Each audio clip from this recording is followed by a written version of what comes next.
noite, diletos alunos, queridos professores aqui presentes, colaboradores, e uma boa noite muito especial para as nossas convidadas dessa noite, né? Agora daremos início à última parte desse nosso encontro jurídico, né? Em que tivemos a oportunidade de ouvir tantas pessoas com reflexões extremamente interessantes e importantes. Então, agora à noite, nós ouviremos, num primeiro momento, a professora Caitlin Mulholland, Caitlin Sampaio Mulholland. Ela é professora do Departamento de Direito da PUC-Rio, coordenadora do Grupo de Pesquisas DROIT, Direito e Tecnologia, organizadora do livro LGPD e o Novo Marco Normativo no Brasil, doutora em Direito Civil pela UERJ. A professora nos trará considerações aí sobre a responsabilidade civil na Lei Geral de Proteção de Dados. Tenho certeza que momentos brilhantes virão agora pela frente. Então, aproveitemos bem e uma excelente noite e maravilhosas palestras para todos nós.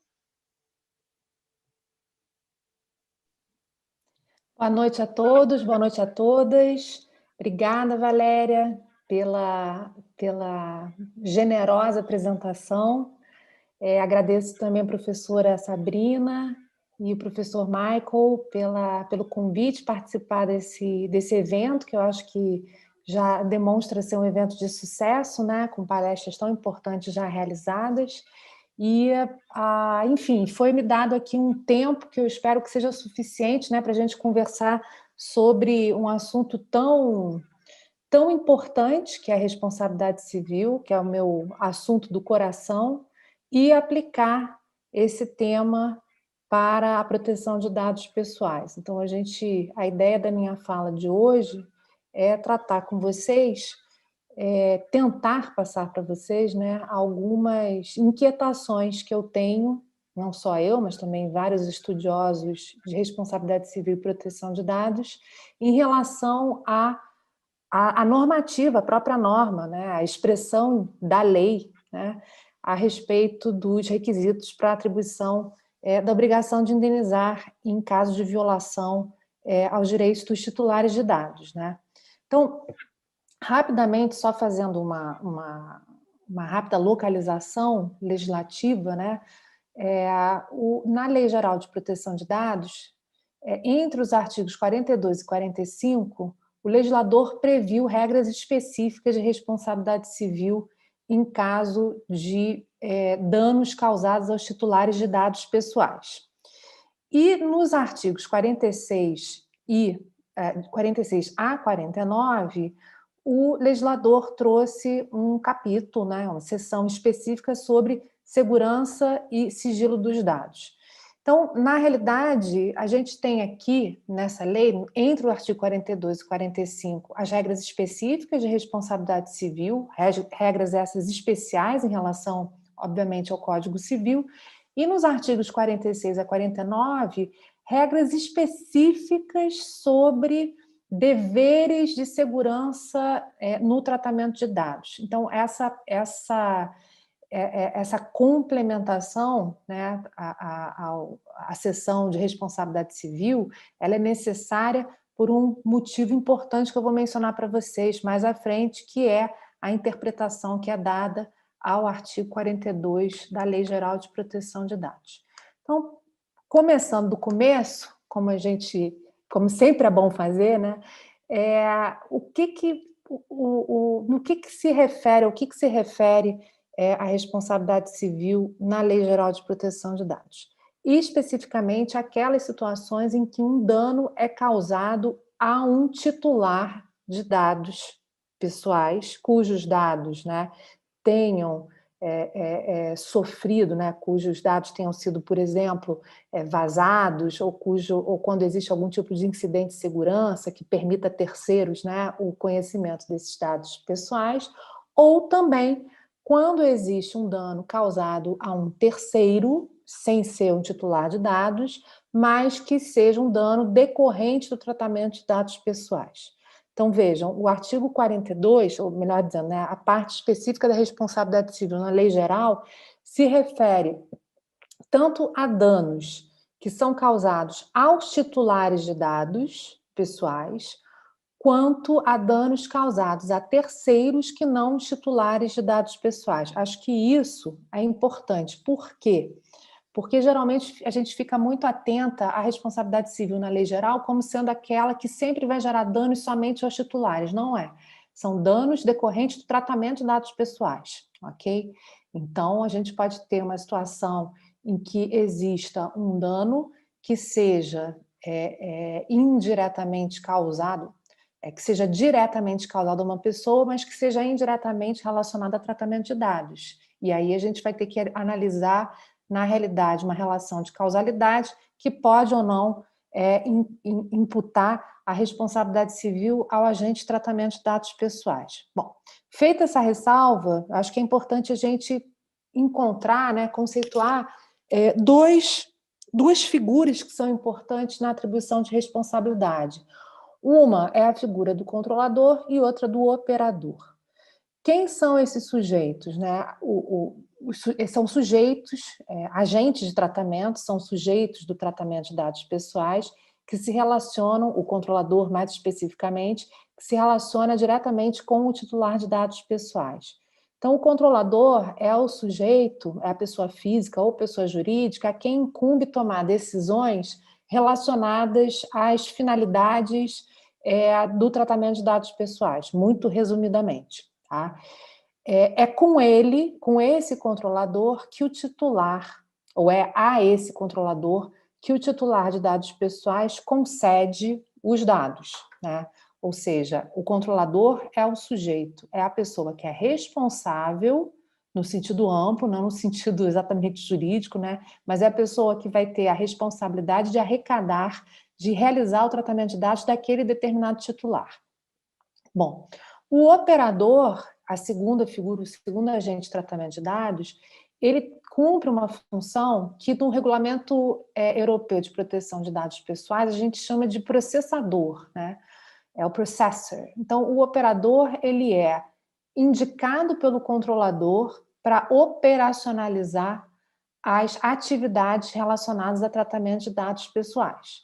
Então, ele é uma pessoa que não necessariamente, geralmente, né, é uma pessoa que é indicada externamente à figura do controlador, que vai ser a responsável por operar, né, os dados pessoais, os dados dos titulares. Agora, vejam, entre o controlador e o operador, sempre, pelo menos é altamente recomendável, que exista uma relação contratual estabelecendo obrigações, né, recíprocas, inclusive fazendo a alocação de riscos necessárias. Agora, com o titular de dados, pode ser que haja ou não um contrato com o controlador. Ou seja, pode ser que haja uma relação contratual prévia e pode ser que não. Geralmente haverá, mas não é obrigatória a existência dessa relação. Então, do que se trata o artigo 42, os artigos, do que tratam, né, os artigos 42 a 45? Eles se referem a toda situação em que ocorre um dano esse seja patrimonial, moral, individual, coletivo, tanto faz, decorrente da atividade de tratamento de dados pessoais. Então, a gente está diante de uma situação de um dano que é extracontratual. Então, a responsabilidade a que se refere à Lei Geral de Proteção de Dados não é a responsabilidade contratual, ela é extracontratual. Tá? Então, se refere a uma responsabilidade decorrente de um dano que é resultado de um tratamento de dados pessoais. Ponto. Não vou dar o spoiler mais à frente. Então, o requisito fundamental para a responsabilização do controlador, do agente de tratamento, vou usar o controlador e o operador, os dois juntos, né? O requisito, né, é a existência de um tratamento de dados. Agora, o que é o tratamento de dados pessoais? É um monte de coisa. Tá? O artigo, um monte de coisa é ótimo, né? São várias atividades. Estou falando igual o carioca, né? Um monte de coisa. são várias atividades que são realizadas, que podem ser realizadas pelo agente de tratamento de dados, que incluem, né, mas não é um rol taxativo, né, mas que incluem 20 atividades previstas na lei, no artigo 5º, inciso 10º, que tem lá a previsão do que é tratamento de dados. Vai desde coleta até exclusão, passando por armazenamento, passando por compartilhamento, enfim. Então, sempre que nessa relação de tratamento de dados, no exercício dessas atividades de tratamento de dados, tá? Qualquer uma dessas ou outras, além daquelas previstas no artigo 5º, inciso 10º, ocorre um dano decorrente, né, como consequência dessa atividade, o controlador ou o operador serão obrigados a indenizar. Tá? Então, a gente já tem uma questão aí que é suscitada na própria lei, que é a leitura expressa que a gente faz do artigo 42. O artigo 42 ele utiliza a seguinte expressão: controlador ou operador que, em razão do exercício de atividade de tratamento de dados, causar dano em violação à legislação de proteção de dados pessoais, é obrigado a repará-lo. Então, veja, a gente tem 2 requisitos para responsabilizar o agente de tratamento. O primeiro é a existência, né, de uma atividade de tratamento de dados pessoais sendo realizada, e o segundo requisito é a violação à legislação de proteção de dados pessoais, que são, esses 2 requisitos, ao meu ver, dois requisitos absolutamente objetivos. Então, a vítima de um dano, né, ou o titular ou um terceiro, né, a lei fala de outrem, né, ou o titular ou um terceiro, a vítima do dano precisa, né, provar que esse dano é decorrente, a causalidade aí, é decorrente do exercício da atividade de tratamento, e esse tratamento foi realizado em violação à lei. São requisitos absolutamente objetivos, né? Eu não estou entrando em nenhum mérito qualquer de natureza subjetiva, ok? E aqui, e aí de onde é que surge assim, o grande debate? Qual é a grande... Comecei a minha fala falando que existe um grande debate em relação à responsabilidade civil na lei geral. Por que existe esse grande debate? Porque, enquanto pela leitura do artigo 42, a gente teria como conclusão lógica o fato de que o controlador, que o agente de tratamento, ele responde, né, independentemente da existência da culpa, ou seja, bastaria identificar a atividade de tratamento de dados, bastaria identificar que houve a violação à lei, que a gente já teria a obrigação de indenizar. O artigo 44, então vamos pular o 43, já vou voltar para o 43, tá? O artigo 44, ele utiliza a expressão tratamento irregular. Então vejam, o artigo 42 não faz nenhuma adjetivação de tratamento. O artigo 42 fala que o controlador ou operador respondem pelos danos em razão do exercício de atividade. Ok? E o artigo 44 traz essa adjetivação. Diz o seguinte: o tratamento de dados pessoais será irregular, mas ninguém falou de irregular em lugar nenhum. Quem está falando a primeira vez é esse artigo 44. Tá? O tratamento de dados pessoais será irregular quando deixar de observar a legislação, isso já está lá no artigo 42, não está? Atividade que deixa de observar a legislação, ou, e aí vem o problema, o ou sempre traz um problema, quando não fornecer a segurança que o titular dele pode esperar, consideradas as circunstâncias relevantes, entre as quais o modo pelo qual é realizado, o resultado e os riscos que razoavelmente dele se esperam e as técnicas de tratamento de dados pessoais disponíveis à época em que foi realizado. E o parágrafo único estabelece outro probleminha, que diz o seguinte: responde pelos danos decorrentes da violação da segurança dos dados o controlador ou operador que, ao deixar de adotar as medidas de segurança previstas no artigo 46, der causa ao dano.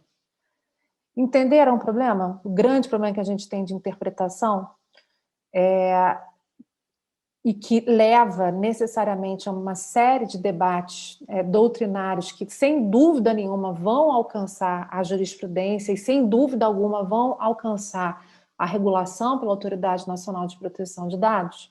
Esse problema se dá justamente pelo fato de que, enquanto o artigo 42 não a princípio, né, não faz nenhum tipo de avaliação subjetiva sobre a atividade desenvolvida pelo controlador na causação do dano, o artigo 44, parágrafo único, diz justamente ao contrário, quando estabelece que o dano ele deve ser decorrência da violação da segurança, da violação das medidas de segurança exigíveis e previstas na lei no artigo 46. Tá? Bom, essa confusão toda, né, terminológica, porque no final das contas é uma confusão terminológica, né, o agente de tratamento, enquanto no 42 não se fala em tratamento irregular, o artigo 44 fala de tratamento irregular e o parágrafo único, pior ainda, ou melhor, depende do ponto de vista, fala em adoção de medidas de segurança, né, dever de segurança, remetendo ao artigo 46, que também fala na adoção de medidas de segurança técnicas e administrativas aptas a proteger os dados pessoais dos titulares. Então, o que existe hoje na doutrina é um debate, portanto, se a responsabilidade do controlador é uma responsabilidade subjetiva, baseada na avaliação da conduta culposa do controlador porque ele deixou de adotar medidas de segurança previamente estabelecidas ou identificadas na lei e na interpretação do artigo 46 da Lei Geral. Se a responsabilidade ela é objetiva, considerando aqui a existência de um requisito específico para atribuição de responsabilidade, que seria entre aspas, vou fazer essa comparação, mas não é para vocês pensarem nessa comparação, grudarem essa comparação na cabeça, não, mas como se tivesse, entre aspas, uma qualificação de um defeito no tratamento dos dados pessoais, mais ou menos como a gente tem a qualificadora do defeito do produto no Código de Defesa do Consumidor, né? O Código de Defesa do Consumidor é a responsabilidade objetiva e a qualificadora do defeito é requisito para responsabilização, é um requisito presumido, né? O consumidor ele não precisa provar que o produto é defeituoso. Ele prova que ele sofreu um dano e o fornecedor tem que provar que o produto não é defeituoso. Então, o raciocínio, para mim, poderia ser esse na Lei Geral de Proteção de Dados Pessoais. Então, a gente estaria diante de uma responsabilidade objetiva baseada numa qualificação de atribuição de responsabilidade que poderia ser o tratamento de dados irregular, mas sem qualificar ou sem que fosse exigido do titular de danos ou da vítima do dano a comprovação de que esse tratamento foi de fato irregular. É quase como se a gente estivesse falando, quase não, como se a gente estivesse falando realmente de uma inversão do ônus probatório. Tá? A terceira teoria surgida desse debate, que é a que eu particularmente sigo, né, e eu não estou sozinha nisso, é a que identifica a atividade desenvolvida pelo controlador como uma atividade de risco, aplicando-se num diálogo, como diz a professora Cláudia Lima. Pessoal, tivemos aí um contratempo, parece que a nossa palestrante está com problemas lá com a internet dela, então nós vamos fazer o seguinte, eu vou convidar a próxima palestrante, né, a doutora Lara, para dar início à palestra dela, assim nós vamos aproveitando o tempo, enquanto a professora reestabelece a conexão dela. Tudo bem, né, professora Lara? Claro, claro, com tranquilidade.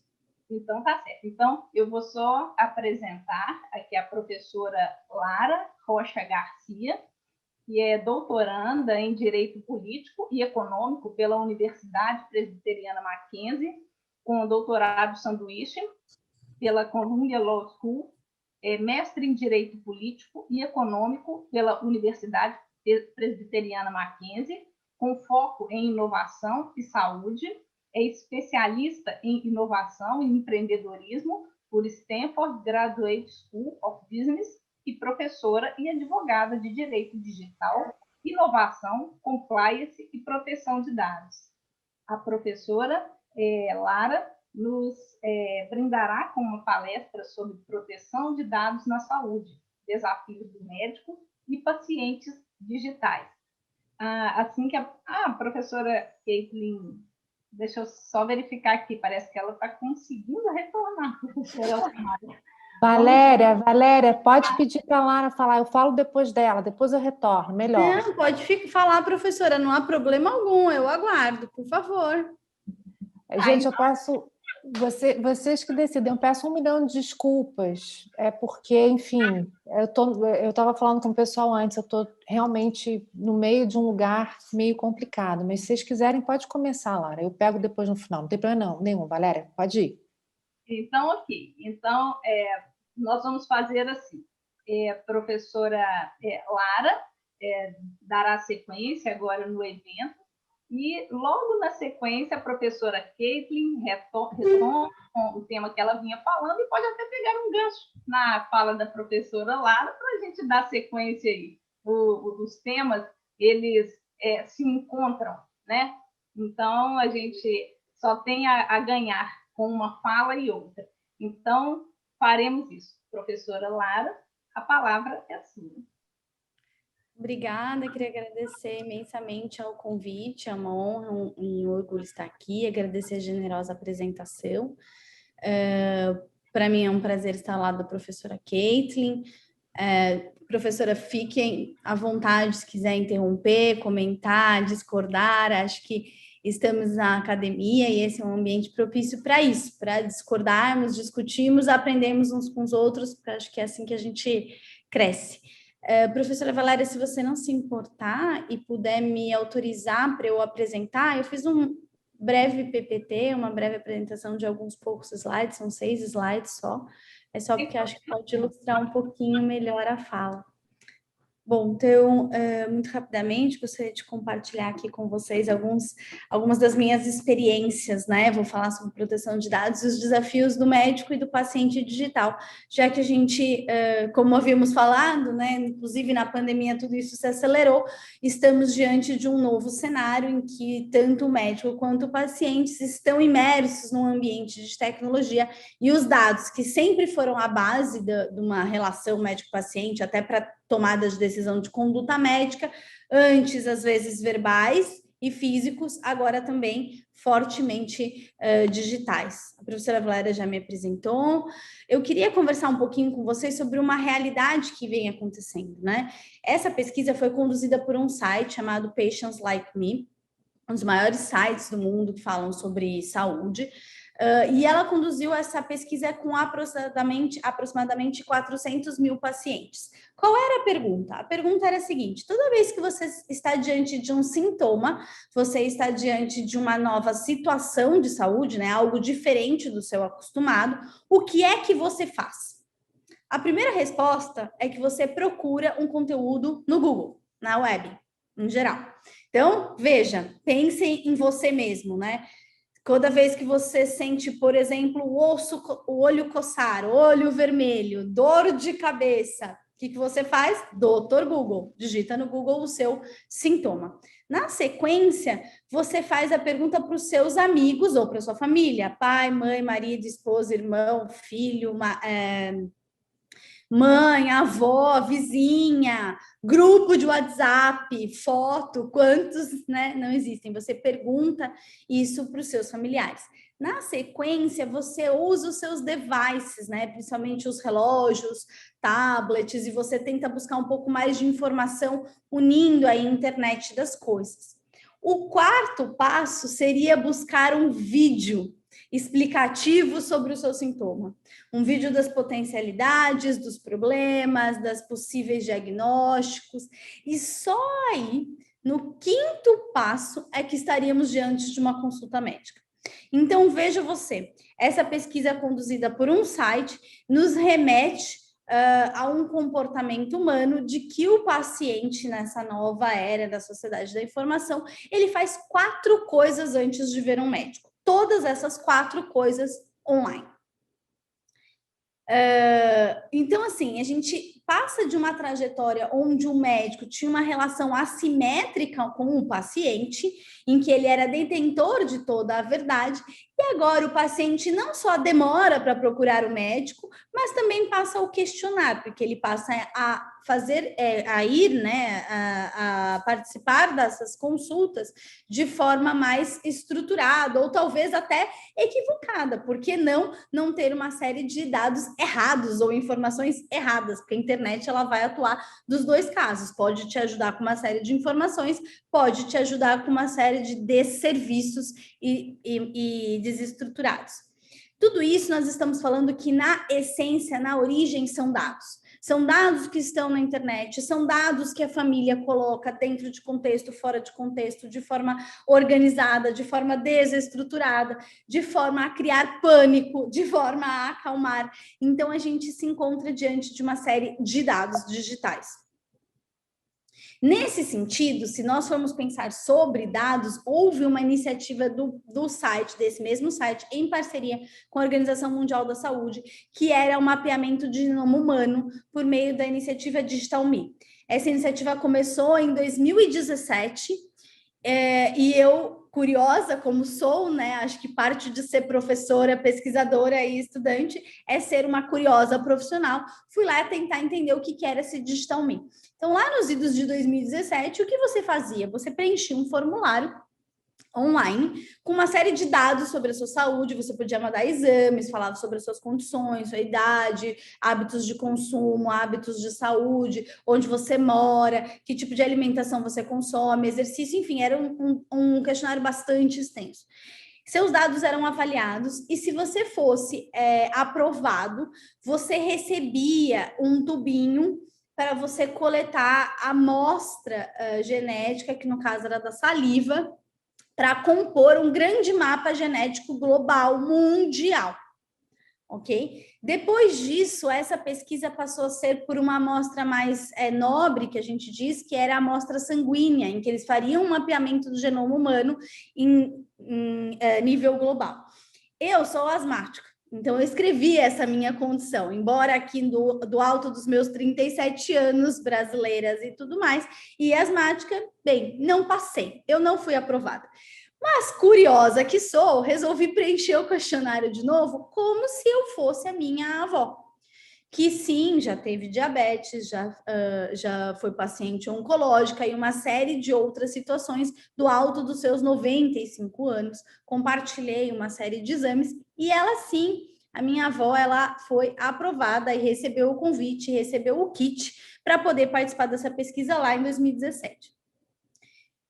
Bem, como eu não ia coletar o sangue nem a amostra de saliva da minha avó, eu realmente queria entender como funcionava o projeto, eu cancelei essa inscrição, mas veja, esse projeto ele aconteceu. Se vocês entrarem no site do Patients Like Me, na página do DigitalMe, eles coletaram mais de 2.500 amostras de sangue, pensando em 2 fases da pesquisa. Então, hoje eles têm 2.500 mapeamentos de genomas humanos diferentes de toda a parte do mundo, de acordo com os critérios que eles determinaram que faria sentido fazer parte da pesquisa, que me parecem, depois por tudo estudar, que eram situações crônicas, situações de alta dificuldade, até para tentar encontrar critérios e padrões epidemiológicos. Tudo isso são dados de saúde, dados sensíveis. Então, veja você, se eu agora tenho todo um comportamento do paciente de buscar na internet todas as informações disponíveis, e aí conversamos que nisso há prós e contras, né? Não há para se defender apaixonadamente apenas um lado, há riscos e há benefícios. Se nós também já temos uma série de iniciativas globais pautadas em dados, como é que isso cresceu? Isso aconteceu só agora, com o advento da internet? Não. Se pensarmos que pacientes e médicos evoluem no seu processo comunicacional, sempre pautado em dado, utilizando tecnologias de informação e comunicação, por exemplo, Já temos, historicamente, uma consulta por telegrama, uma consulta por fax, uma consulta por carta, consultas por telefone. Quem aqui é pai ou mãe sabe muito bem o que é ligar por um pediatra de madrugada. E aquilo é uma consulta. Meu filho está desse jeito, desse jeito, desse jeito. O que eu faço? Até uma prescrição medicamentosa. Dá tantas gotas de Novalgina, banho, observa a febre, passa essa medicação, me liga amanhã. Melhorou, não melhorou, vem para consulta, corre para o PS. Eventualmente é esse tipo de orientação que a gente recebe. Já temos histórico de consultas e outros relacionamentos médico-paciente por e-mail e, bem recentemente, por WhatsApp. Sim, a discussão sobre a telemedicina e sobre a evolução desse processo de comunicação e de consulta online, ela acontece, não é recente, mas ela viveu na pandemia o seu apogeu. E aqui a gente vai falar um pouquinho sobre toda a legislação das últimas 3 décadas sobre telemedicina, só para entender um pouquinho dessa evolução. Todo o processo, se nós formos analisarmos todo o processo do relacionamento médico-paciente, se pauta em dados. Desde o minuto do agendamento, que você pode efetuar por telefone, WhatsApp, site, aplicativos, pessoalmente. Depois do agendamento, você passe para o pagamento, que pode ser cartão, dinheiro, convênio médico, plano seguro, PayPal, PagSeguro, e a gente tramita uma série de dados. Em algumas situações, né, em algumas condutas médicas, há necessidade do termo de consentimento livre esclarecido, e isso acontece pelo papel, por e-mail, por WhatsApp, às vezes verbal, às vezes por vídeo, às vezes por plataformas de assinatura de documentais, como o DocSign, entre outras, aqui é um mero exemplo. Na sequência, aí a gente entra mais em dados pessoais sensíveis na questão da triagem, da anamnese, e isso pode acontecer tanto fisicamente, e você armazenar isso, quanto você pode fazer online. Já há uma série de condutas e comportamentos em que você envia um questionário prévio para o paciente. A exemplo desse que eu contei aqui, essa historinha do Digital Me, mas você pergunta o histórico familiar, resultado dos últimos exames, quais são as queixas, etc. E isso já alimenta o prontuário, e quando você vai para a consulta, o médico já te pré-conhece, né? Já tem algum tipo de conhecimento prévio, além do uso da câmera que pode ser utilizado para anamnese. Durante a consulta, essa sim é a parte do processo comunicacional dessa relação médico-paciente que geralmente mais se preocupa. Sempre nos preocupamos com o que é feito na consulta, com o privilégio, com a confidencialidade, com a ética e com tudo mais. Claro que todos esses critérios são fundamentais e devem ter esse tipo de preocupação na consulta. Mas vejam, os dados, ele não começa só na consulta, ele começa muito antes e ele vai além da consulta. Ele continua na prescrição, nos encaminhamentos, em todas as situações que você precisa assinar um contrato para um determinado procedimento, seja eletivo, de urgência, emergência, em todas as informações que trafegam entre os planos de saúde, muitas vezes até em virtude de contrapartida. Se o seu plano de saúde for financiado parte ou totalmente pelo seu empregador, há também um compartilhamento de alguns dados, alguns sensíveis, alguns não sensíveis, com o seu empregador, e isso pode gerar algumas celeumas, algumas dificuldades, até algumas saias justas nesse processo. Nesse sentido, estamos diante de um mundo pautado em dados. O site, de novo, que eu trago aqui como um exemplo, como um estudo de caso, que é o Patients Like Me, ele conseguiu estruturar um ambiente de segurança em que os pacientes vão lá e fornecem os seus dados porque eles simplesmente querem. Esse site congrega, depois de mais de 10 anos de existência, né, mais de 830 mil pacientes, em que eles conseguem mapear 2.900 condições médicas diferentes, algumas crônicas, outras agudas, mas muito mais foco em crônicos e graves, inclusive oncológicos. Eles têm mais de 2.500 genomas humanos mapeados, de pessoas diferentes, e com toda essa grande massa de dados, é o maior repositório de dados pessoais sensíveis no sentido de saúde do mundo. E com isso eles já publicaram mais de 165 artigos peer review, aqueles que são analisados pelos pares em periódicos internacionais. Como é que isso funciona? Bom, então você entra, como o próprio nome diz, Patients Like Me, eu gostaria muito de encontrar alguém como eu, alguém que está sentindo o que eu sinto, alguém que tem os medos que eu tenho, alguém que tem as perguntas que eu tenho, alguém que tem os anseios, ou que os familiares possam encontrar uma ajuda para cuidar do seu familiar naquela condição, naquela situação, seja ela aguda, grave, crônica, ou até mesmo leve, mas crônica, tá? Então, o que eles fazem? Você vai lá e dá os seus dados, você get answers, você consegue respostas, porque você vai conseguir gerenciar os seus sintomas e descobrir tratamentos. Veja você, remonta um pouco do resultado da pesquisa, você entra num site para buscar tratamento da sua condição e não mais faz uma consulta com um médico, porque aqui é um outro paciente que vai te dar essa informação, e não um médico, não um profissional da saúde, aqui médico no sentido profissional da saúde. Na sequência, você toma o controle para você. Você usa uma série de ferramentas de traqueamento da sua saúde para conseguir entendê-la melhor, fazer comparações e se sentir empoderado para tomar decisões. Então, veja, se lá no nosso primeiro slide, no começo da nossa conversa, a gente estava preocupado com o ambiente inseguro que a internet poderia oferecer, dado que o Dr. Google tem de tudo, coisas muito relevantes e às vezes desserviços do ponto de vista de saúde. Agora você se empodera dos seus próprios dados, compara com alguém que em tese tem uma acurácia e uma qualidade de dados baseada nessa inteligência coletiva e heal together. Você se cura junto. Você compartilha a sua jornada de saúde com a próxima pessoa e faz parte de pesquisas que trará um futuro mais brilhante, né? Aqui diz o site, um futuro mais brilhante para você. Então, veja, a nossa Lei Geral de Proteção de Dados se preocupou muito em planificar conhecimento, em trazer definições, que são coisas bastante relevantes, né? O que é dado pessoal, o que é dado pessoal sensível. Se preocupou com as bases legais dos dados pessoais e dos dados pessoais sensíveis, né? Limitou uma série de cuidados e zelo. E aí o que eu te respondo é o seguinte, faz sentido? Faz todo sentido essa proteção. No entanto, os próprios pacientes, os titulares dos dados, desses dados pessoais sensíveis, passam a utilizar as tecnologias de comunicação, né, de informação e comunicação, a seu próprio favor como protagonistas.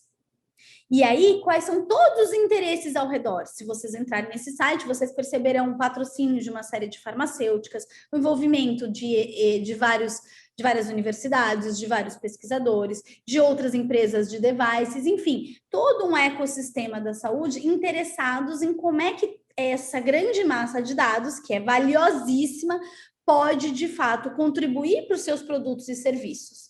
Enquanto o paciente quer também a mesma massa de dados, o mesmo olhar para contribuir para a sua saúde. Então, temos aí em um único lugar uma série de interesses envolvidos, interesses esses bastante pertinentes na sociedade da informação, todos esses colocados como fundamentos na nossa Lei Geral de Proteção de Dados, né, que se por um lado a gente protege a dignidade e os direitos fundamentais dos titulares, por outro lado, a gente pretende trazer segurança jurídica para o crescimento econômico, para promover a inovação. Isso acontece não só no Brasil, mas também no mundo. E se nós tivéssemos um site como esse aqui no Brasil, fica uma reflexão. E se nós tivéssemos o paciente como eu, e eu passo a contar sobre toda a minha vida, ou mapear o meu genoma humano, e isso fazer parte de um repositório que é privado, tá? Embora reconhecido pela Organização Mundial da Saúde, em uma série de projetos em parceria, esse site é privado, recebe financiamento privado, que de acordo com eles é 100% transparente, que eles colocam as contas no site, mas ainda assim é de iniciativa privada. Perceba, o consentimento aqui, ele não só é tácito, mas como explícito, o próprio paciente fornece esses dados, ninguém compartilha por ele. Estamos diante, portanto, de uma realidade que vem se moldando, que vem se estruturando na lógica da utilização das tecnologias de comunicação e informação em prol da relação desse médico e paciente digital há muito tempo, não somente agora, desde 2018 com a LGPD. Há aqui um grande mapa, e esse mapa ele foi publicado, foi feito por mim, foi publicado num artigo no Reino Unido, comparando a legislação do Brasil, dos Estados Unidos e de entidades supranacionais como a Organização Mundial da Saúde, as Nações Unidas e a Associação Médica Mundial, nesse sentido de qual é o futuro da saúde. Como é que a gente consegue oferecer saídas e situações para que possamos encontrar novos caminhos para os mesmos desafios de sempre, de acesso, de empoderamento do paciente, de garantia dos seus direitos fundamentais, em busca de uma saúde mais equânime e com maior qualidade e acurácia. Quando a gente olha esse panorama, pensando principalmente aqui nessa linha do meio, que é das entidades paranacionais, desde 1999, a Associação Médica Mundial, na Declaração de Tel Aviv, diz que a telemedicina é o futuro da saúde.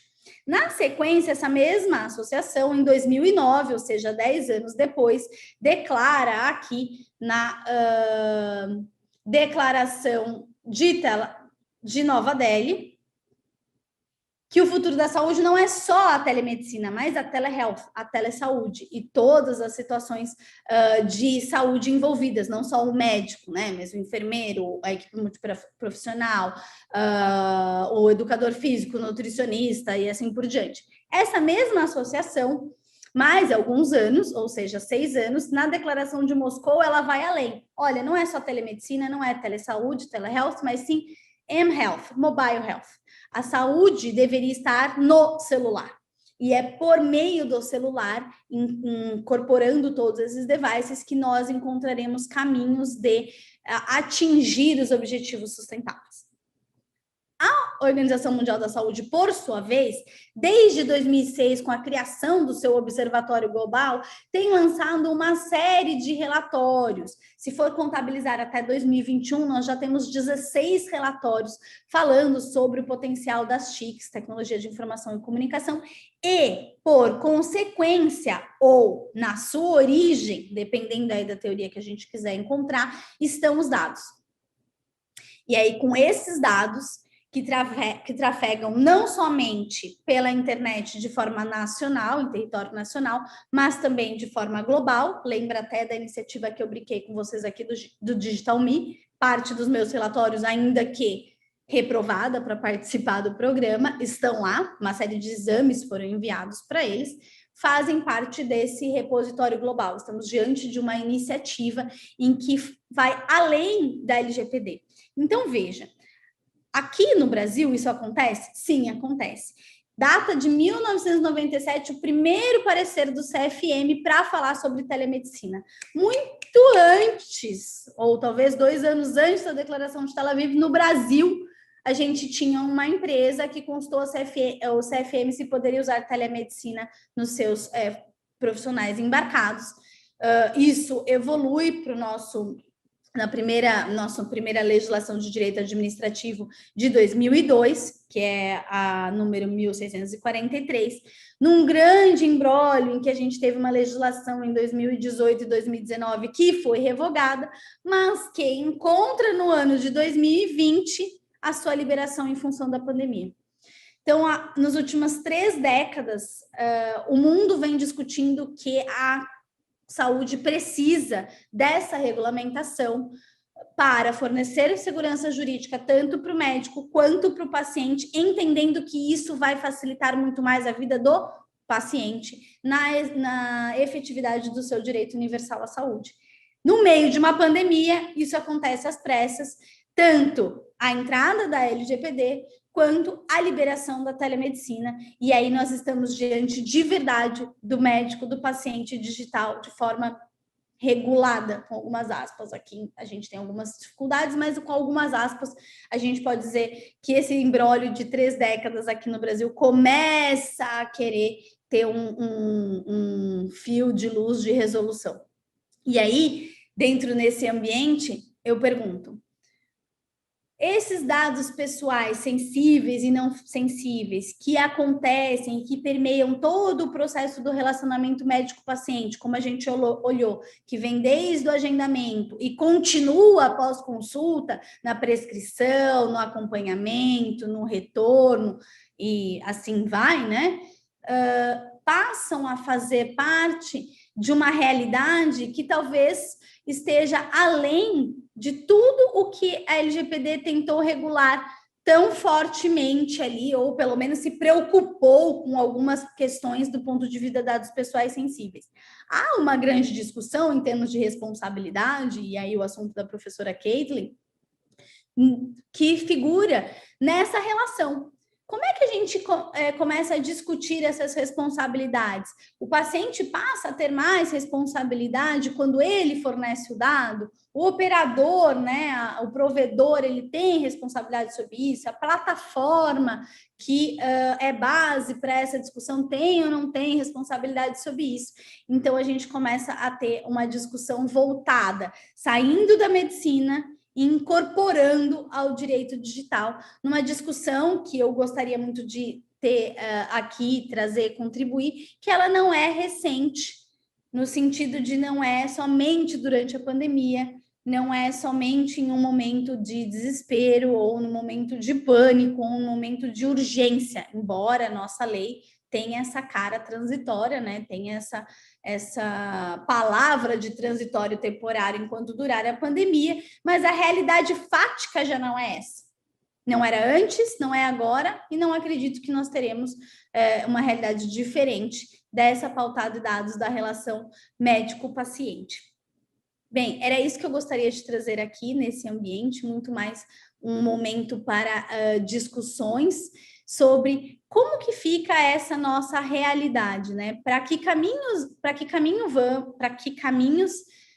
seguiremos, né? Para onde vamos a partir de uma realidade fática da relação médico-paciente pautada por tecnologia de informação, dentro daquilo que a gente já faz todos os dias, todos os momentos, no meio de uma situação de pandemia, com legislação nova entrando em vigor, tanto de um lado quanto de outro, em que se preocupa com essa realidade dos dados pessoais sensíveis. Eu não vejo um retorno ao normal. E também não vejo que o tal do novo normal seja tão novo assim, quando a gente pensa no médico e no paciente digital. E com isso eu gostaria de encerrar a minha palestra e me colocar à disposição para perguntas, discussões que possam, porventura, vir. Muito obrigada.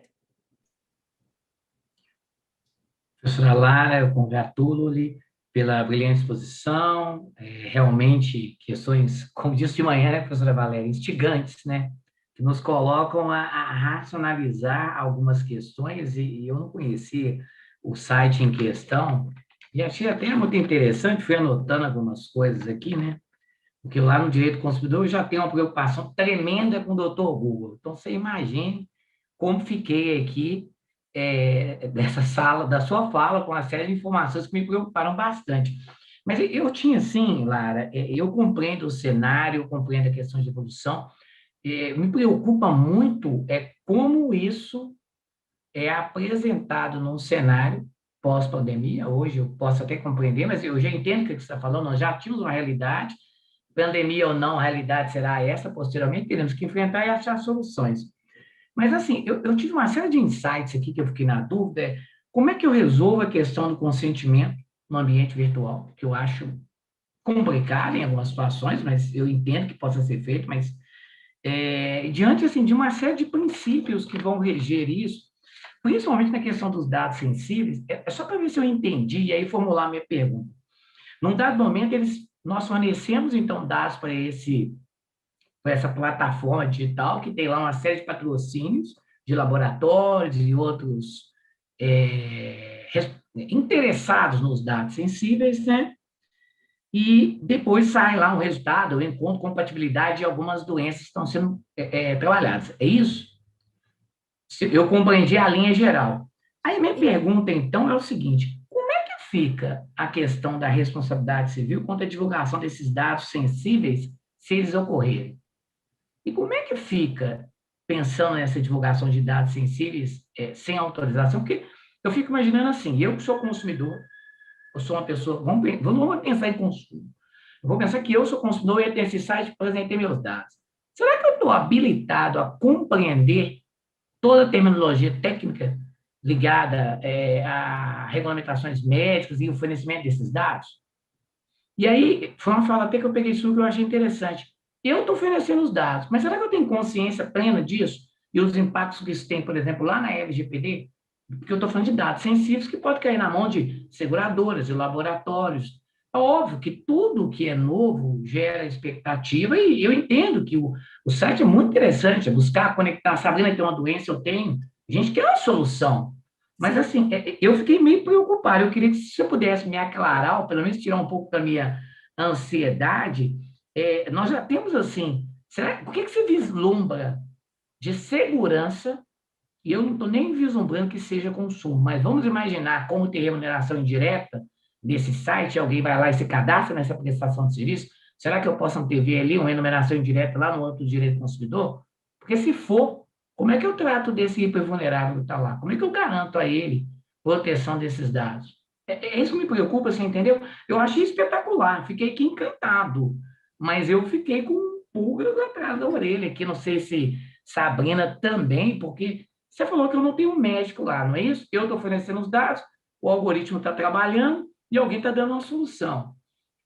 Mas, assim, são inquietações, sabe? Eu queria, se eu me fiz compreender, será que você pode nos ajudar ou aclarar um pouco melhor? Mas eu, de novo, quero te congratular, porque foi, assim, muito interessante isso. Olha, eu vou te dizer que eu vou comentar. Se eu vou te acalmar ou te trazer mais inseguranças e dúvidas, aí eu não sei te dizer. A gente pode continuar aqui conversando e aí acho que a gente vai pensando um pouco nisso. Então, veja, o site nasceu assim, uma pessoinha, tá lá a história do site, tá, gente? Isso tá transparente. Então, uma pessoinha que tinha uma condição médica, estava muito inquieto, inseguro, preocupado, precisando de mais informação. Isso em 1999, ou seja, no comecinho da internet, na bolha da internet, abriu esse site, colocou esse nome para tentar encontrar outras pessoas no mundo que sentiam o que ele sentisse. Porque ele queria segurança de que ele estava no melhor tratamento, de que não existiam ou drogas, né, ou medicamentos, melhor dizendo, em outros lugares do mundo que fossem melhores, ou outros tipos de tratamento alternativos. Porque, veja, antes da internet, como é que a gente sabia exatamente se havia uma pesquisa sobre esse tema numa universidade em vários outros lugares? Nós não tínhamos essa informação tão em tempo real assim. E foi isso que ele foi buscar, uma coisa pessoal. E acontece que, como muitas pessoas se encontram nessa natureza, a coisa virou viral. Poxa, quem é que não quer encontrar alguém para conversar sobre a sua atual situação, principalmente no momento de fragilidade? No site, eles têm uma política de privacidade. Um dos valores deles é a transparência. O outro dos valores que eles chamam de openness. Essa coisa do aberto. Eles partem do princípio de que a colaboração é um valor intrínseco a essa comunidade. Então, no momento em que você fornece seus dados, é muito mais um olhar de colaborar com o outro, então você vai ajudar o outro e também, de certa forma, receber ajuda. E aí, veja, em qual território isso acontece? Em todos. Se nós pensarmos aí em termos de LGPD, eu estou no Brasil fornecendo os meus dados, não sei onde estão esses servidores, estou falando com pessoas de todos os lugares do mundo sobre uma série de situações, e essa situação, quando eu disse que não tem médico, assim, claro que existem médicos que fazem parte, que podem ser membros, você simplesmente vai lá e se cadastra, tá? É tranquilo de fazer isso. Não vai ser impedido de entrar. O que eu quero dizer é que você não está contando isso para um médico, esperando essa assimetria de informação, essa assimetria de poder, essa assimetria de conhecimento. Você quer uma coisa horizontal. Você quer alguém como você. E se o médico estiver olhando e quiser colaborar, muito que bem. Faz parte do nosso valor intrínseco da colaboração. Mas se ele não quiser colaborar, tudo bem também. E aí, nesse sentido da abertura, eles colocam lá, nessas políticas de privacidade, que eles recepcionam essas farmacêuticas, pesquisadores e uma série de outras têm um processo, você precisa ser avaliado para isso, tá? Você passa por um processo seletivo para fazer parte, se você quiser ser pesquisador e utilizar a base de dados deles, mas se você tiver esse perfil de colaboração. Então, se você também for usar isso para colocar novos medicamentos, você financiar a ajuda de uma série de tratamentos, então tem essa troca de conhecimento. Quando eles criaram isso, em 1999, embora a gente já tivesse o princípio constitucional da privacidade aqui no Brasil e em vários outros países, não se imaginava a dimensão do que ia chegar. Talvez algumas pessoas, várias imaginavam, mas eu imagino que o próprio paciente talvez não, né? Ele declara isso. Então, sim, teremos discussões no direito do consumidor, temos discussões no direito de seguros, porque e se as operadoras passarem a ter essa informação e utilizar isso numa tábua atuarial? Temos discussões isso do ponto de vista do direito do trabalho, e se isso houver algum tipo de discriminação. Temos discussões na sociedade como um todo, nas discriminações como um todo, né, que você pode ser exposto, às vezes, sem perceber. Se isso passar pela inteligência artificial, se houver uma forma de crawlear, né, de ter um robozinho que entende o que está acontecendo ali e divulgar ou analisar isso em sistemas de seguridade nacional, em outros sistemas de inteligência artificial, há uma discussão do bias, do algoritmo discriminatório ou não discriminatório, e tudo isso, professor, não temos uma resposta pacificada. Então, acho que talvez eu te digo que as tuas inquietações são minhas, e o que eu posso fazer nesse sentido é convidar, talvez, os alunos a serem pesquisadores nesse caminho, e quem sabe a gente pode encontrar uma série de discussões a partir dos prismas de como é que a gente faz com os dados pessoais sensíveis do paciente que quer divulgar. E do pesquisador que quer utilizar para fazer pesquisa em território desconhecido. Não, perfeito, professora Lara. Eu agradeço aí as considerações. Realmente são inquietações bastante significativas. Meus colegas estão lançando alguns apontamentos aqui no bate-papo, né, e que realmente são preocupações bem pertinentes. Eu, particularmente, preocupo isso. A política de privacidade deles é muito interessante. E cita uma série de leis, porque parte nos Estados Unidos, parte na União Europeia, as farmacêuticas também estão em lugares diferentes. E aí eles têm que fazer esse imbróglio de legislação, que é de todo mundo, mas não é de nenhum. E aí a gente tem ainda por cima um elemento de governança digital, que é uma entidade supranacional ratificando, que é a Organização Mundial da Saúde, né? E a gente não precisa ir muito longe. Oi, professora Paula, aqui quem está falando, tudo bem? A gente não precisa ir muito longe para ver que essas questões estão presentes no nosso cotidiano. Mas dia menos dia a gente vai se deparar com todos os nossos dados da nossa saúde armazenados dentro de uma instituição hospitalar. Eu digo isso porque eu venho de uma licença médica recente e passei por um tratamento muito longo e muito duro, em que todo o meu corpo foi investigado. Então eu fazia exames invasivos quase que mensalmente, e o tempo inteiro do meu acompanhamento eu fui orientada a concentrar os exames numa instituição médica grande em Belo Horizonte, e essa instituição hospitalar, ela detém mais informações do que a minha mãe. E, recentemente, que eu me vi diante de todas essas questões da LGPD e de tanto que nós estamos vulneráveis às instituições, né? Por a questão da pandemia, minha filha foi fazer um exame de Covid e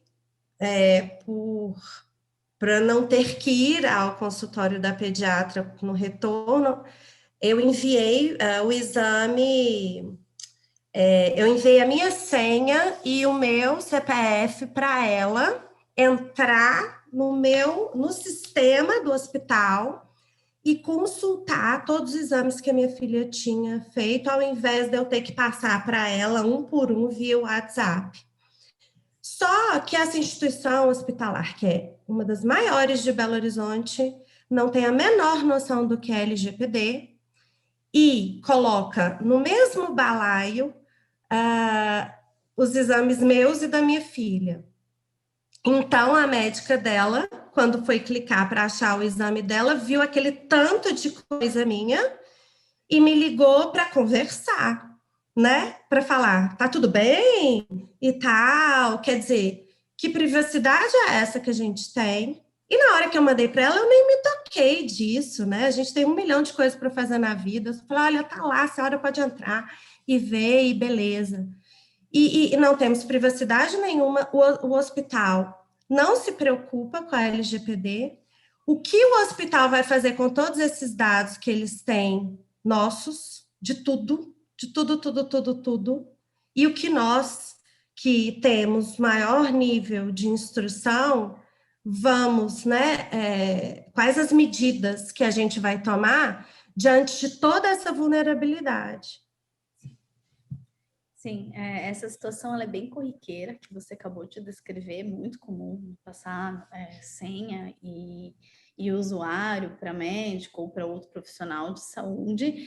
E essa questão também de entender limites, quais são os limites, embora a gente tenha ali uma base legal na LGPD, que é a tutela da saúde, né? Eu posso utilizar os dados desde que eu esteja utilizando em prol do próprio titular. Agora, a pergunta é subjetiva: o que é em prol?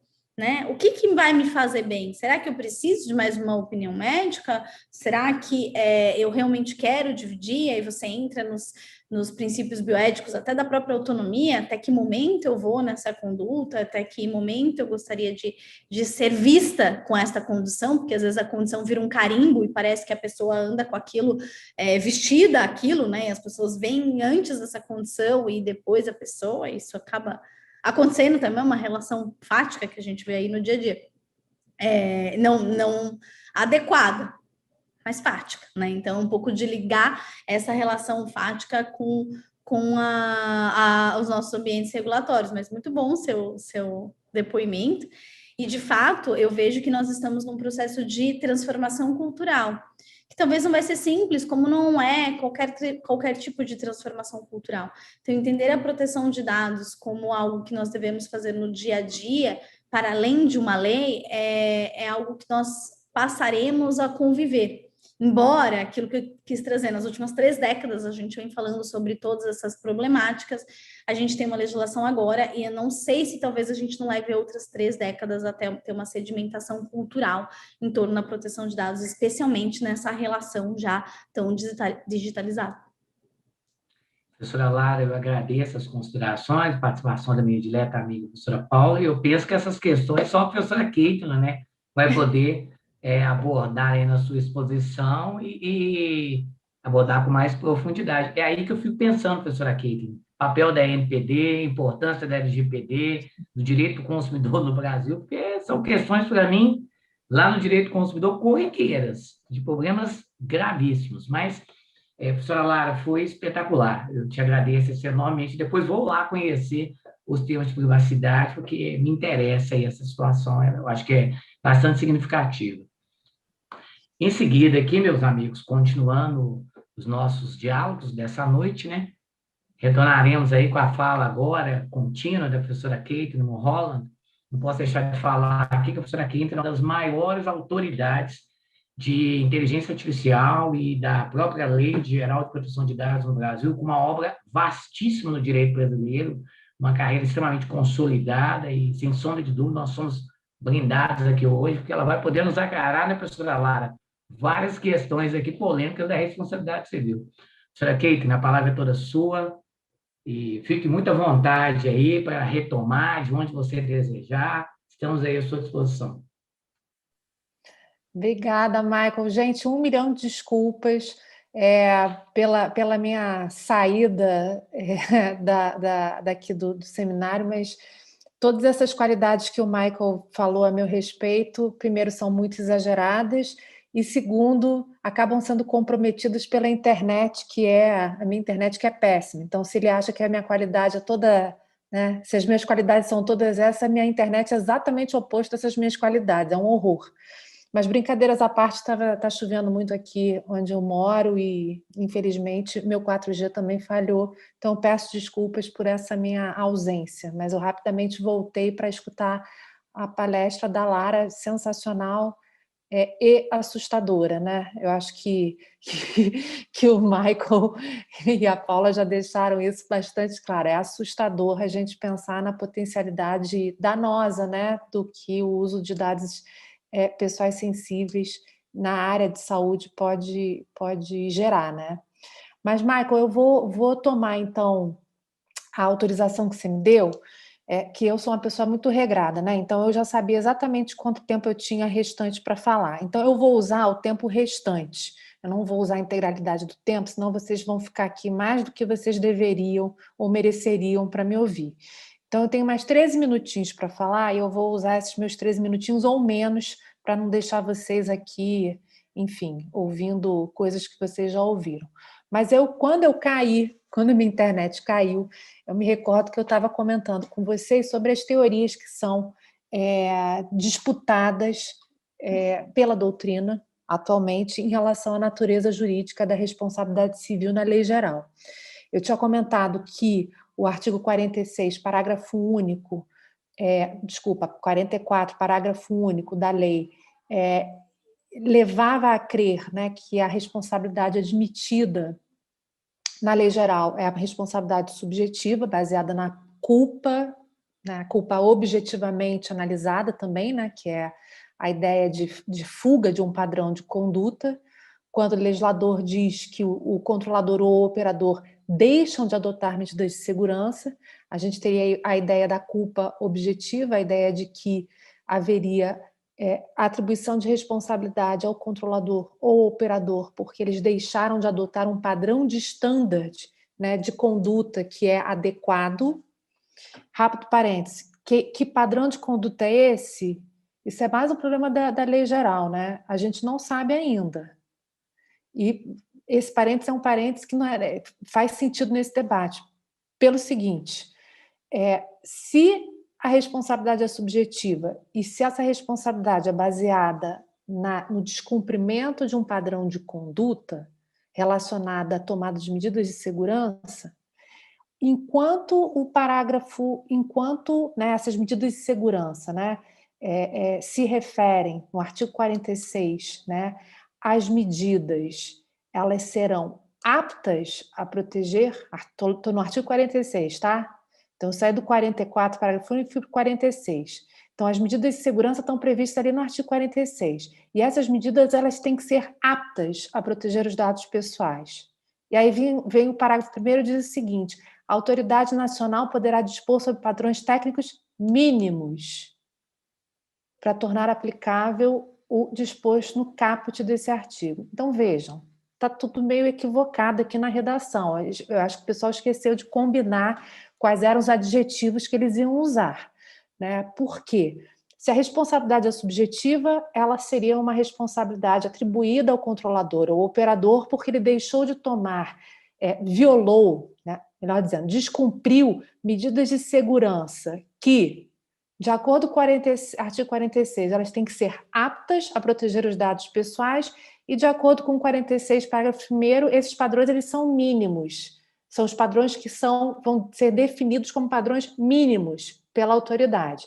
Gente, se a autoridade disser para um controlador que o padrão mínimo é X e o custo, né, de implantar um padrão de segurança X mais 1 é exponencialmente maior, a pergunta que eu faço a vocês é: vocês, na condição de controladores, vocês utilizariam um padrão mínimo ou vocês buscariam um padrão máximo? Você fica no padrão mínimo, né?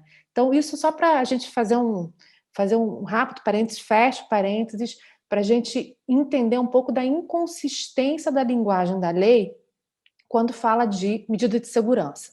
Se ela é apta, ela tem que ser suficiente para evitar o dano. Se o padrão técnico é mínimo, ele tem que ser apto também a evitar o dano.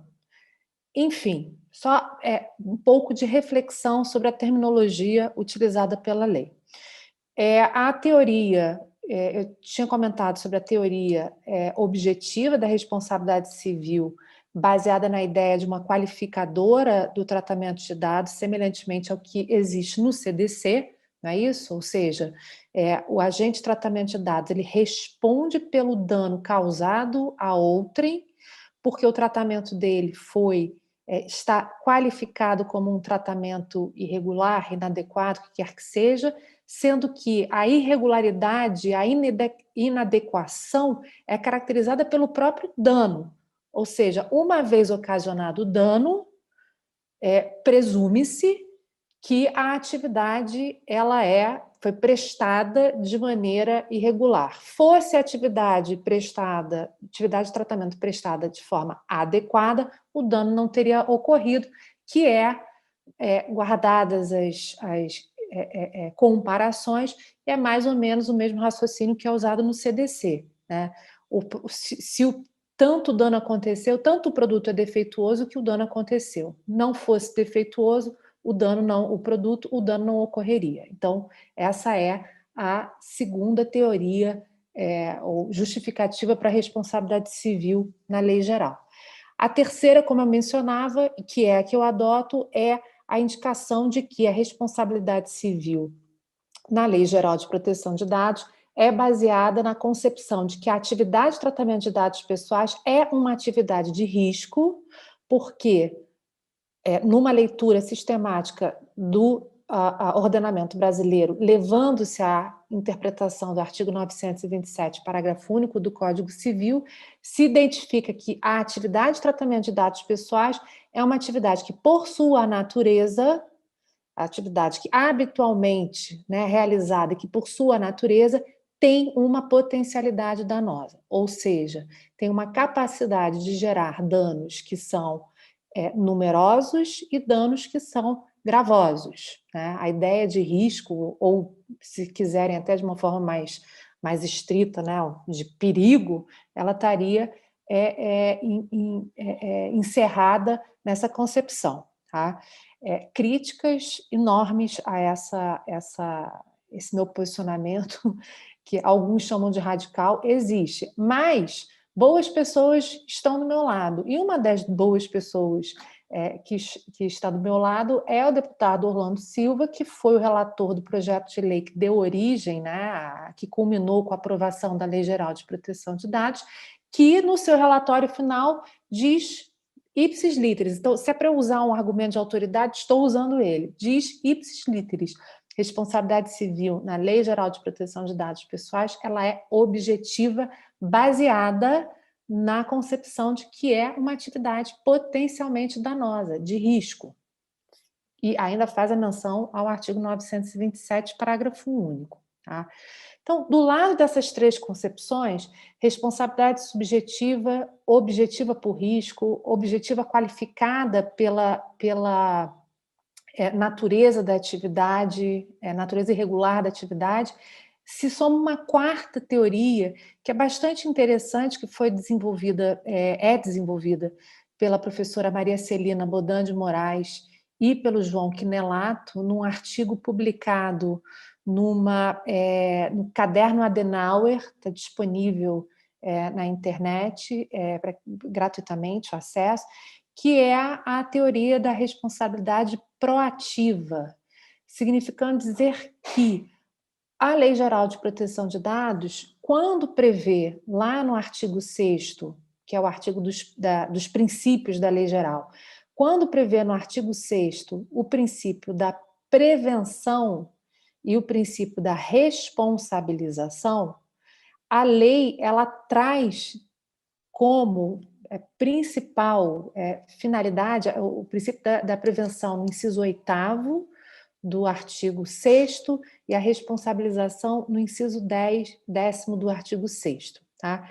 Então, para a professora Celina e para o professor João, a junção desses dois princípios de prevenção e responsabilização inauguraria uma nova concepção da responsabilidade civil baseada na sua finalidade de precaução, de prevenção, melhor dizendo, de prevenção de danos.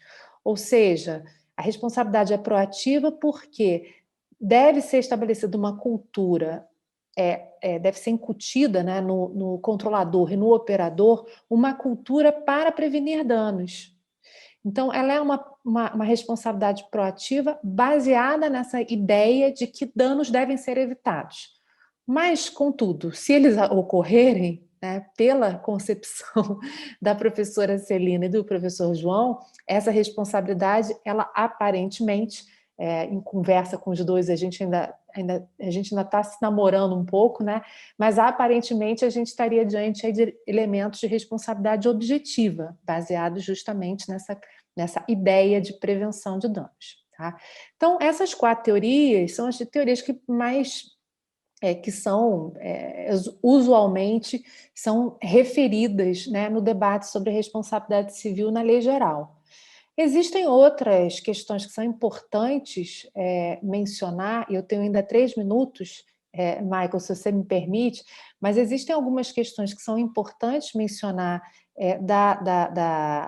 dessa seção, né, entre os capítulos 42 e 45 da Lei Geral, sendo que uma delas eu acho que é bastante relevante, que é que diz respeito à responsabilização do operador pelos danos ocasionados, né? Como eu falei no início da minha fala, o operador é aquele sujeito que age em nome do controlador na operacionalização das atividades de tratamento de dados. Então, o controlador ele define a finalidade, ele define os objetivos para o tratamento de dados e o operador ele faz, bota a mão na massa. Vamos resumidamente, muito resumidamente é isso.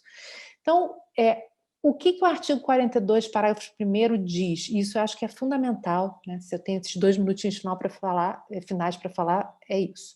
O operador ele só responde com o controlador, ou solidariamente, se esse operador ele age ilicitamente. Em resumo, ou seja, se o operador ele descumpre uma ordem do controlador, a instrução lícita, né, tem que deixar claro, uma ordem lícita do controlador, ou se ele descumpre alguma obrigação que é estabelecida na lei, uma obrigação imposta a ele, operador, por lei, ou seja, ele estiver agindo ilicitamente, ele responde junto com o controlador, solidariamente. Então, a princípio, o que a gente tem é que quem responde verdadeiramente pelos danos causados no tratamento de dados pessoais é o controlador, ok? O operador ele só vai ser chamado à responsabilidade se ele age ilicitamente, viola a lei ou viola a instrução lícita estabelecida pelo controlador. Então, essa previsão está no artigo 42, parágrafo 1º, inciso 1º, e se eu puder ainda usar meus 50 segundos finais, eu queria mencionar para vocês que o artigo 43 é o artigo que traz as excludentes de responsabilização do controlador pelos danos causados, né, pelo tratamento, por atividade de tratamento de dados, e se a gente lê esses 3 incisos do artigo 43, a gente vê uma semelhança enorme com as hipóteses de exclusão de causalidade que a gente tem no Código de Defesa do Consumidor, não é não, Michael? E, assim, com a redação, inclusive, muito semelhante, muito semelhante. Então, e eu adoro, né, a locução só, né? Os agentes de tratamento só não serão responsabilizados. E aí traz 3 hipóteses bastante específicas de exclusão de responsabilidade, significando que, se não se encaixar numa dessas 3 hipóteses, a gente tem, sinto muito, uma responsabilização e preferencialmente baseada no risco. Gente, terminei aqui, tocou o alarme, desculpa mais uma vez pela minha ausência temporária e muito obrigado pelo convite para participar, Michael, Sabrina, Samantha, Daniel, todos os professores, Paula, professores presentes aí. Muito obrigada. Kate, novamente agradeço aí, foi espetacular. Sempre ouvi-la é um prazer enorme, né? A gente não tem muita facilidade nesses tempos de se encontrar, mas virtualmente vamos aprendendo com você e com essas análises profundas. Senhora Kate, eu queria brevemente te pontuar aqui 2 questões. Porque você tocou na questão do CDC, e a LGPD parece ter replicado alguns pontos do CDC e até alguns equívocos. E como o 43 aí fala de 3 hipóteses, a minha pergunta começa por aí. Nós vamos também falar de fato, fortuito, força maior aí? Que apesar de não estarem erigidos É o na lei, debate vai do fazer a CDC. mesma ideia do CDC, da jurisprudência, acolher a tese? É o, Essa é uma primeira pergunta. é o E, debate do CDC, né? O debate do CDC é todo esse, né? Lembra quando entrou em exatamente, vigor? Bom, exatamente. caso fortuito e força maior estão excluídos, e fato de terceiro também não está previsto como excludente, onde é que está? Só culpa exclusiva do consumidor? Onde é que fica? Tem, enfim, regra geral, né? Acho É, eu. perfeito. E uma última coisa, Caitlin, eu acho que é a jurisprudência que vai acabar resolvendo essa questão, sabe, Caitlin? Igual do CDC. E uma outra questão nós tivemos uma série de grandes vazamentos de dados. Operadoras de telefonia, como a sua aí, que caiu, a minha aqui, que cai todo dia, toda hora, o Netflix, Facebook, talvez os mais conhecidos, o próprio Netshoes, que teve também no Brasil.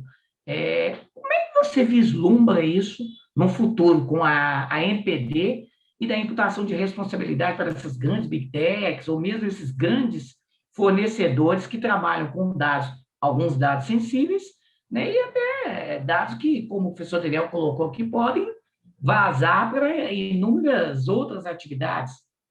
Como é que você vê isso? Eu queria ver o que você percebe nesse futuro em relação a isso. Eu percebo que o mercado de seguros vai ficar milionário. Essa é a primeira percepção que eu tenho. Segundo, brincadeiras à parte, né? Bom, a gente tem duas formas duas sanções, né? Na verdade, duas categorias de sanção previstas, se eu puder usar esse termo sanção, né?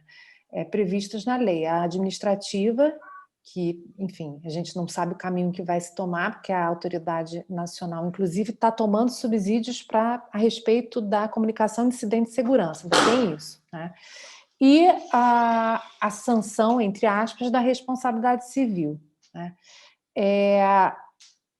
Eu acho que a grande questão que surge hoje, né, o debate mais relevante se sustenta, né, se é possível sustentar que a responsabilidade é objetiva, baseada na ideia de risco, e não for possível identificar exatamente, né, de que atividade foi oriundo o incidente de segurança, de qual atividade, de qual controlador, qual foi o controlador responsável, vamos colocar dessa forma, pelo incidente de segurança, a gente vai ter um problema de causalidade. A questão é essa, não é um problema de identificação, de reconhecimento do dano. O dano, ele já existe de per si, é um dano, o simples fato da ocorrência do incidente de segurança, ao meu ver, já demonstra, já caracteriza um dano de natureza existencial. Vamos lembrar que os dados pessoais, em breve, esperamos, né, depois que essa loucura toda passar, vão ser incluídos na Constituição Federal, no artigo 5º, como direito fundamental. Então, a gente tem aí, o só fato do vazamento, acesso não autorizado de terceiros a um direito, a um dado que tem característica de direito fundamental, aí a gente já tem um dano. Quem causou? Não sei. Pode ter sido o Facebook, pode ter sido o caso agora, gente, o caso do Serasa, dos 233 milhões de CPFs vazados, né, a Serasa se comunicou dizendo que o incidente não veio deles. E aí, mais uma vez, a gente está diante da análise de causalidade e da aplicação do artigo 43. Então, basicamente, vai acontecer acho eu que vai acontecer mais ou menos o que acontece no CDC. Não sabe quem foi? Responde todo mundo. Quem não causou, vai provar que não causou. Então, artigo 43. Embora tenha realizado tratamento de dados pessoais que lhes é atribuído, não houve violação à legislação de proteção de dados. Artigo 43, inciso 2º. Bom, aí a terceira pergunta mas isso não vai incutir ou não vai desestimular o desenvolvimento de atividades relacionadas a tratamento de dados no país? Não vai ser um passo atrás em termos de sanção, né? Em termos da lei ser muito dura e tal? Era exatamente a mesma coisa que falavam do CDC quando ele entrou em vigor. Não sei se vocês se lembram. Então, tudo se ajeita no final das contas. E a gente tem que ter a visão sempre para a vítima do dano, quem sofreu o dano, né? Então, acredito eu que, ao fim e ao cabo, o judiciário vai ter que, evidentemente, prestar atenção nisso, mas a autoridade vai ter uma função bastante importante na determinação também desses parâmetros de responsabilização, fora da responsabilidade administrativa. Será que, Evelyn, muito obrigado pela exposição, eu te agradeço demais, inclusive pelas respostas aí a uma série de indagações que nós temos ainda, que no futuro perquirir e buscar soluções. Foi muito, mas muito bom a sua participação, da professora Lara, perdão. E só posso agradecer a ambas aqui, saiba que a Newton Paiva aqui de portas abertas para vocês, sempre que possível, contem conosco. Eu passo a palavra para a professora Sabrina, que continuará os trabalhos, tá? Mas muito obrigado a ambos aí. Eu vou apenas finalizar, né, hoje o nosso evento aí dos diálogos jurídicos. Queria agradecer profundamente as brilhantes palestrantes da noite. Lá no YouTube o pessoal já está agradecendo, depois, por favor, acompanhem, né, o chat. Agradecer a todos os professores que estiveram presentes conosco nesses 2 dias, em especial aí ao professor Michael César, nosso organizador, que sempre traz, né, os professores mais renomados do país, que vêm com essa abordagem jurídica maravilhosa, enriquecendo não só para os alunos, mas, sobretudo, para nós, professores também. Agradecer a professora Cíntia, professor Douglerson, justificar, porque hoje não foi o dia da internet, não está chovendo aqui em Belo Horizonte, mas a professora Valéria acabou caindo também, e está lá acompanhando agora pelo YouTube, pelo celular, que ela não conseguiu voltar ao Zoom, mas justificando também aqui, mas agradecer a professora Valéria e, sobretudo, agradecer a todos os alunos que estão aqui presentes nessa noite de hoje, que estiveram conosco ontem, que estiveram conosco pela manhã, porque a razão de existir dos nossos eventos é exatamente a existência dos nossos alunos. A gente faz isso com muito carinho, a gente programa, porque nós queremos que vocês tenham acesso àquilo que há de maior qualidade e àquilo que há de mais novo, né, para que a gente venha debater. Então, aproveitem, eu acredito que a participação nestes eventos, ela é essencial para qualificá-los daqueles que não estão buscando conhecimento. Tudo que nós vimos aqui, quando nós falamos da Lei Geral de Proteção de Dados, tem a ver com essa busca incessante por conhecimento e que a gente faz. A professora Lara falou aqui, a primeira coisa que eu fiz, corri aqui no celular e entrei no site e achei interessantíssimo, que o site ele é atrativo. Venha, né? Olha, eu sofro aqui da sua dor, eu te entendo. E aí, no momento de dor, passei recentemente com toda a minha família aí pelo Covid, Paula trouxe um testemunho riquíssimo aqui para nós, que também passou. É isso que a gente faz, né? O Dr. Google aí nos acompanhando, e a gente não pensa em nenhum momento, né, na responsabilidade civil de tudo que acontece. A gente depois a gente pensa, né? Tivemos oportunidade aí de conhecer o direito até ao sossego, adorei um professor nos falou, né, a gente tem o habeas corpus, mas hoje a gente esqueceu que a gente já tem um corpo eletrônico, um corpo digital, então a gente já está precisando do habeas mente. Então, todos esses conhecimentos, eles irão conosco, principalmente num período pandêmico, em que estamos muito mais online do que offline. Então, meu agradecimento imenso a todos aqui presentes, sobretudo aos alunos que estiveram conosco, e contamos com a participação de todas as nossas... a Newton Paiva está de portas abertas, agradecer também ao pessoal do marketing, né, que gentilmente acompanha os eventos aí conosco, Suelen, minha xará Sabrina, enfim, encerrando a nossa noite de hoje com estes agradecimentos. Meu abraço forte aí, e pessoal, tem aula no segundo tempo, corram aí, né, para outra sala do Zoom e vamos aproveitar aí o conhecimento dos nossos professores também. Um forte abraço e até mais.